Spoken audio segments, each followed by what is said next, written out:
नमस्कार। भारतीय लोकतंत्र के इतिहास में कुछ मुकदमे मील का पत्थर साबित हुए हैं।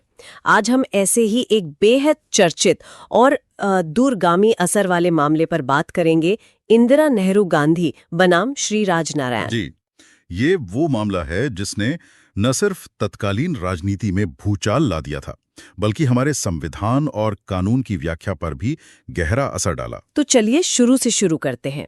ये मामला आखिर था क्या? देखिए, कहानी शुरू होती है 1971 के लोकसभा चुनावों से।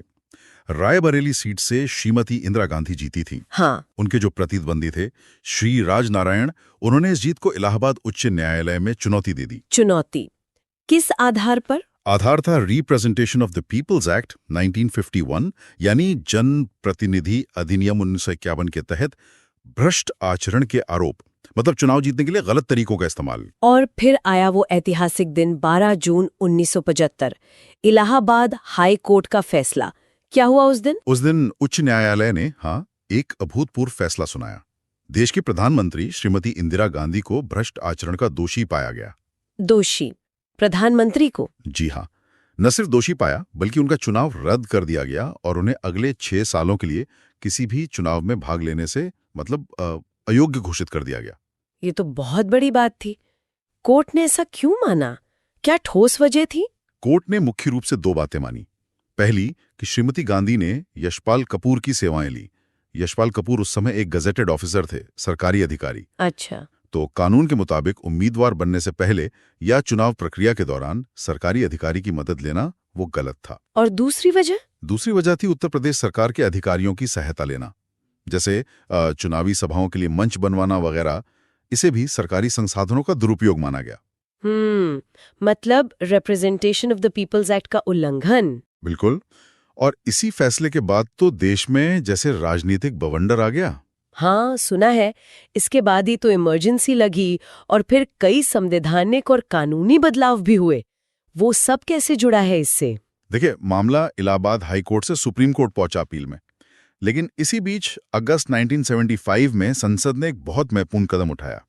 संविधान में 39वां संशोधन किया गया, कॉन्स्टिट्यूशन 39th अमेंडमेंट एक्ट 1975। 39वां संशोधन, इसमें क्या खास था? इसमें एक नया अनुच्छेद जुड़ा गया, आर्टिकल 329A, और इसका जो क्लॉज 4 था वो सबसे विवादास्पद था। क्लॉज 4 क्या कहता था वो? वो ये कहता था कि प्रधानमंत्री और लोकसभा स्पीकर के चुनाव पर कोई भी मौजूदा या पुराना चुनाव कानून लागू ही नहीं होगा।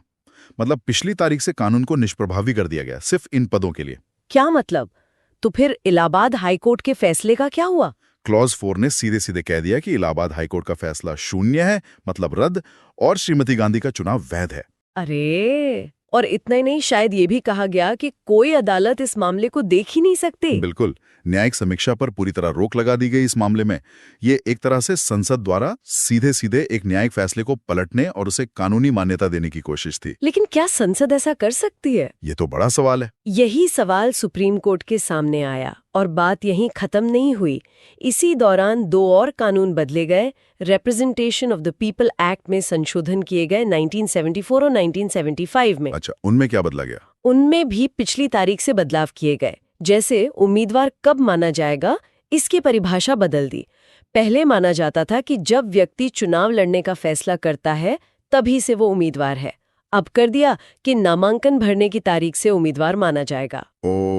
इसका मतलब यशपाल कपूर वाली बात शायद, वो उस दायरे से बाहर हो सकती थी।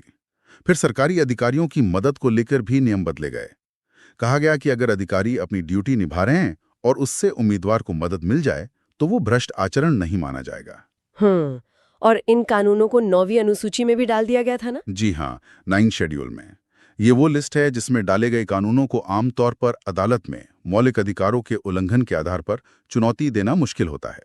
हालांकि बाद में केशवानंद भारती केस के बाद यह स्थिति बदली और मूल ढांचे के आधार पर 9वीं अनुसूची के कानूनों की भी समीक्षा हो सकती है। तो अब सुप्रीम कोर्ट के सामने एक तरफ ये 39वां संशोधन था, खास तौर से उसका क्लॉज 4, और दूसरी तरफ ये बदले हुए चुनाव कानून थे। बहुत पेचीदा स्थिति थी। बिल्कुल। सुप्रीम कोर्ट में आर्टिकल 329A के क्लॉज 4 को जोरदार चुनौती मिली। मुख्य दलील थी कि यह संविधान के मूल ढांचे यानी बेसिक स्ट्रक्चर का उल्लंघन करता है। मूल ढांचा यानी वो सिद्धांत जिन्हें संसद भी नहीं बदल सकती, जैसे लोकतंत्र, कानून का शासन। सही कहा, लोकतंत्र, कानून का शासन, शक्तियों का पृथक्करण और सबसे महत्वपूर्ण न्यायिक समीक्षा, ये सब मूल ढांचे का हिस्सा माने गए। तो दलील क्या थी? क्लॉज 4 कैसे उल्लंघन कर रहा था? दलील ये थी कि संसद कानून बना सकती है, संविधान में संशोधन भी कर सकती है, लेकिन वो किसी एक खास केस में जज बनकर खुद फैसला नहीं सुना सकती। ये काम न्यायपालिका का है। क्लॉज 4 तो सीधे सीधे केस का फैसला कर रहा था, जो कि न्यायिक कार्य है, जुडिशियल फंक्शन, विधायी नहीं, नॉट लेजिस्लेटिव। तो क्या सुप्रीम कोर्ट ने इस दलील को माना? हाँ, बिल्कुल माना। सुप्रीम कोर्ट ने आर्टिकल 329A के क्लॉज 4 को असंवैधानिक घोषित कर दिया। असंवैधानिक क्यों? कोर्ट ने कहा कि ये एक लेजिस्लेटिव जजमेंट है, यानी विधायिका द्वारा दिया गया न्यायिक फैसला। ये शक्तियों के बंटवारे के सिद्धांत के खिलाफ है। ये न्यायिक समीक्षा को खत्म करता है, जो लोकतंत्र और कानून के शासन के लिए जरूरी है। इसलिए ये संविधान के मूल ढांचे को नष्ट करता है। अच्छा, तो संविधान संशोधन का वो विवादास्पद हिस्सा रद्द हो गया। लेकिन उन दूसरे कानूनों का क्या हुआ जो representation of the people act में बदलाव करके 9वीं अनुसूची में डाले गए थे? हाँ, ये बहुत दिलचस्प मोड़ था। सुप्रीम कोर्ट ने उन साधारण कानूनी संशोधनों को जो representation of the people act में किए गए थे, उन्हें वैध ठहराया। उन्हें वैध ठहरा दिया? क्यों? वो भी तो पिछली तारीख से लागू हुए थे। कोर्ट का तर्क था कि संसद साधारण कानूनों में, अनलाइक कॉन्स्टिट्यूशनल अमेंडमेंट्स, पिछली तारीख से बदलाव कर सकती है। ऐसे वैलिडेशन एक्ट्स जो किसी पिछली कार्यवाही को कानूनी मान्यता देते हैं, वो असामान्य नहीं है। और साधारण कानूनों पर मूल ढांचे की कसौटी उतनी सख्ती से लागू नहीं होती जितनी संविधान संशोधनों पर होती है। और हाँ, 9वीं अनुसूची में होने से उन्हें एक अतिरिक्त सुरक्षा कवच भी मिला हुआ था। समझी। तो संवैधानिक संशोधन का एक हिस्सा रद्द, लेकिन साधारण कानूनी संशोधन मान्य। तो फिर श्रीमती गांधी के चुनाव का क्या हुआ? अंतिम फैसला क्या रहा? अब सुप्रीम कोर्ट ने उन्हीं संशोधित कानूनों को, जिन्हें वैध माना गया था, श्रीमती गांधी के मामले के तथ्यों पर लागू किया। अच्छा, तो संशोधित कानूनों के हिसाब से देखा गया।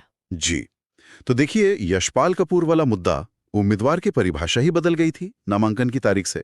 तो उनकी मदद लेने का जो समय था, वो शायद उस दायरे से बाहर हो गया, या फिर उनके इस्तीफे की सूचना वगैरह को लेकर जो संशोधन थे, उनसे मामला कवर हो गया। और जो उत्तर प्रदेश के अधिकारियों की सहायता वाली बात थी, उसे संशोधित कानून के तहत अधिकारियों द्वारा अपनी ड्यूटी का निर्वहन माना गया, ना कि भ्रष्टाचरण। ओहो, तो मतलब जो आधार इलाहाबाद हाईकोर्ट ने पाए थे, वो संशोधित कानूनों के लागू होने के बाद टिक नहीं पाए। बिल्कुल सही। संशोधित कानून के चश्मे से देखने पर वो आरोप साबित नहीं हुए। तो अंतिम नतीजा क्या निकला? अंतिम नतीजा ये निकला कि सुप्रीम कोर्ट ने श्रीमती गांधी की अपील नंबर 887/1975 स्वीकार कर ली। इलाहाबाद उच्च न्यायालय का फैसला रद्द कर दिया गया और उनके चुनाव को वैध ठहराया गया। और राजनारायण जी की अपील का? श्री राजनारायण की जो क्रॉस अपील थी, अपील नंबर 909/1975, उसे खारिज कर दिया गया। तो अंततः इंदिरा गांधी जी का चुनाव बच गया।